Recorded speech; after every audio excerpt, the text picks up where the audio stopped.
What's up? What's up, y'all? How y'all doing, family? Man, good. Good, How you man. doing?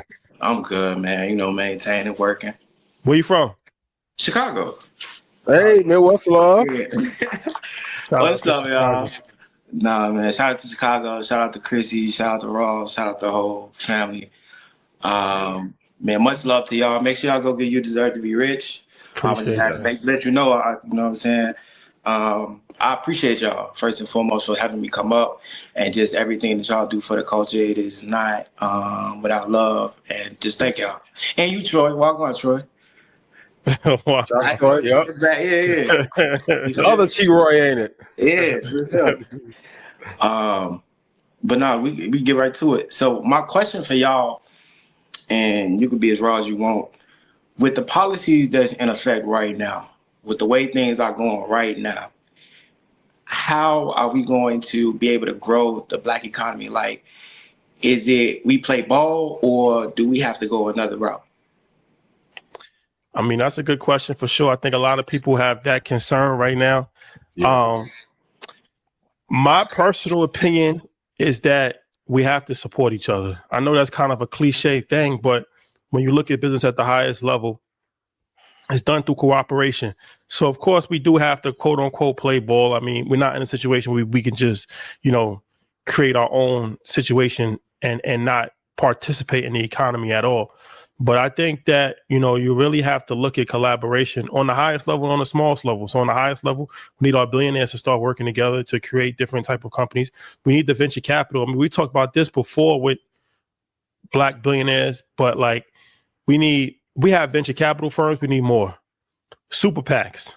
We need Yeah. more. Like we got to really hone in. And then on the smaller macro level, we got to make sure that we support our businesses. We need the mom and pop grocery stores. We need those type of outlets where we can actually, you know, have some level of economic empowerment. Because my whole thing is even talking about the boycott of Target, right? It's like boycotts are good, support is better.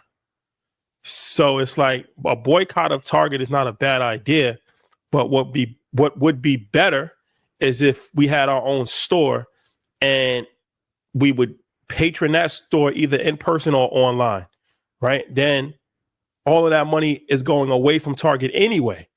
But the thing about a boycott is that it's not sustainable. Yep. Right. It's like it only lasts for what, like a week, a month. If it's a really good boycott, a couple of months at best.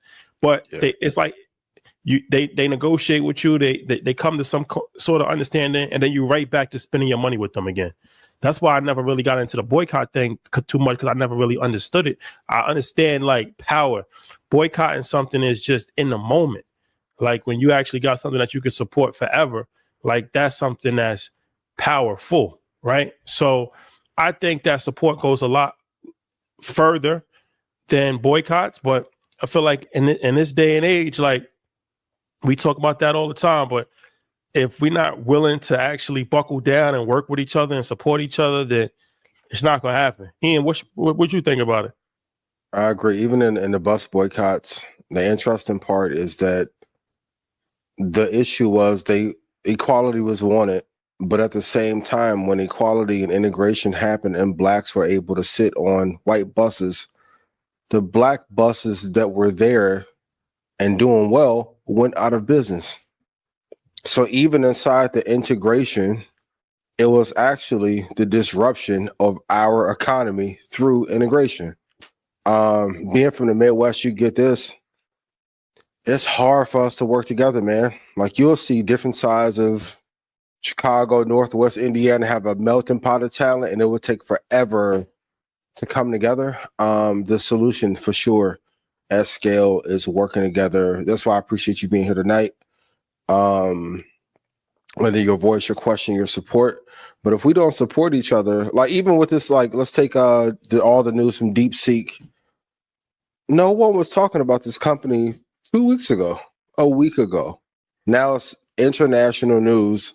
It's a startup. For those who don't know, it's a paid PR campaign to make them be on the scene. And I think we can do the same thing with ours. But people will always say, well, blacks aren't a monolith, but racism is.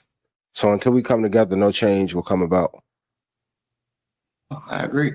Last thing for me, I said that. I had this conversation with Black Men Smile. I met them at Waymakers. And they were one of the big companies that came in on the Black History Month when they were doing the initiatives. And I was like, the realistic thing is, it's easier for me to go in and say, I'm just going to target Black businesses. Even if it is in Target, because you don't have the infrastructure, you don't have anything to replace Walmart, you don't have anything to replace Amazon. Like, what you really gonna do? And when it comes down to, are you really ready for that type of backlash that MLK and them faced? Like, because they was prepared for dog, they was prepared for all of that. Yeah. And if you come on, Black people, I love y'all. This is a Black-owned brand right now. You know, the book, everything is a Black-owned brand on me right now. But I just know, until we really prepared and ready, there's a way we have to walk about this. Yeah. Yeah, I agree. And it also goes back to social media. I think social media is a gift and a curse, but it's also kind of made us a lot more divided, because now everybody, like when MLK was doing it, everybody wasn't agreeing with MLK, but it wasn't broadcasted 24 hours a day. So so it's like now, like we say, okay, NNDI is bad. Then you're going to have a whole group of people that's like, no, NNDI is a good thing. And then they're going to be fighting on social media and they in the shade room. And so it's like, all right, we're going to say like, all right, we're going to boycott Target. And then there's going to be a bunch of social media like, no, why are we going to boycott Target? That don't make no sense. Da, da, da, da. So it's just really difficult right now because social media has made it hard for any form of unification, right? For like sure. everybody is their own leader. Everybody got their own points of view. Everybody's got, you know, in order to actually have some level of unification, you need some level of leadership, right? You have and to have it. we have a problem respecting leadership. We have a problem with that off the rip. And it's just difficult. So it's a gift and a curse because it's giving people a voice. That's important. But it's also just created a bunch of like fighting. Like it's just like nonstop fighting, right? It's like shade room on steroids for everything. Political, economics, food. You can't say nothing without getting 10,000 comments, positive, negative, fighting with each other. So that really makes it hard when you're trying to, you know, unify people for boycott. And then like we can't even boycott things that are like Gucci, right? Where we don't have to wear Gucci. That didn't even work. So Target, where people really use Target, stuff like that, like, you know, it's a tall task. It's a tall order. So I'm always for shifting the mindset of boycott to support, boycott to build. Like the boycott thing is cool, but that's only works because you know that you really need that company. If you know that you don't need that company. So for instance, the finance, let's say, I say that they do this, we got a relationship with them. I'm just saying, hypothetically, if CNBC or Wall Street Journal, let's say that they did something that was against the Black community, right? And then it'd be like, Black people be like, yo, I'm not watching CNBC anymore. Well, what would be better than that is what we did, right? We built the platform from the beginning. We gave an alternative. We speak in an authentic voice. We highlight Black entrepreneurs and Black investors. We do events where Black patrons come and Black entrepreneurs can sell their products. So that's not like, we're not going against. Earn Your Leisure wasn't birthed out of don't support CNBC. You could watch CNBC. Earn Your Leisure was built we don't have anything that really focuses on our issues and our voice in a business manner at the highest level, at the lowest level, for every single person, the person that just graduated from high school to the person that's a Fortune 500 CEO. We need something, right? So that was the idea. That's the thesis behind it. People support it, right? I think that model has worked better for us. As if we would have said, okay, we're not going to watch CNBC until you get a Black correspondent on main time television. Yeah. Because it's still the same structure, right? It's still, like I said, no disrespect to them, but it's still the same.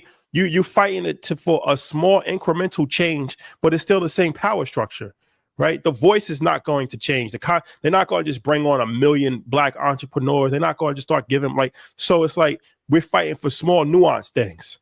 Like the ability to be on the aisle, the ability, like we fought for the ability to ride the bus, the ability to go to a restaurant. That's a nuanced thing in the grand scheme of things. We didn't boycott, and I no disrespect to him. Okay, I'm just saying, like, but we didn't boycott to make sure we got beef from Black farmers, right? The boycott was for us to sit at the table. Yeah, like, you know what I'm saying? Like, what are we talking about? And I'll say that too. Stop asking for seats at tables that do not want us to dine there. No pun intended. Everybody was like, how can we integrate into or break into? Build your own shit. Truth be told, and they're saying right now, because they're afraid we don't want this inclusion, when we get the least amount of capital in, we have to build on our own. And I know it's tough, and I know entrepreneurship is not easy. I was talking to somebody about this on Twitter the other day. I'm like, no Fortune 500 company is just handing out board seats just because they like us. Kendrick told they not like us. So go build your own table and stop complaining and make that thing so valuable. But once again, that takes unity. It takes us operating in unison. And truth be told, I don't think most of us want that. I think we want to be included in institutions who don't like us, don't love us, so we don't have to do the work and build on our own. Yeah. Well, I appreciate you, brother. Thank you, man. Yeah, Thank you. appreciate y'all, man. All good, man. All right.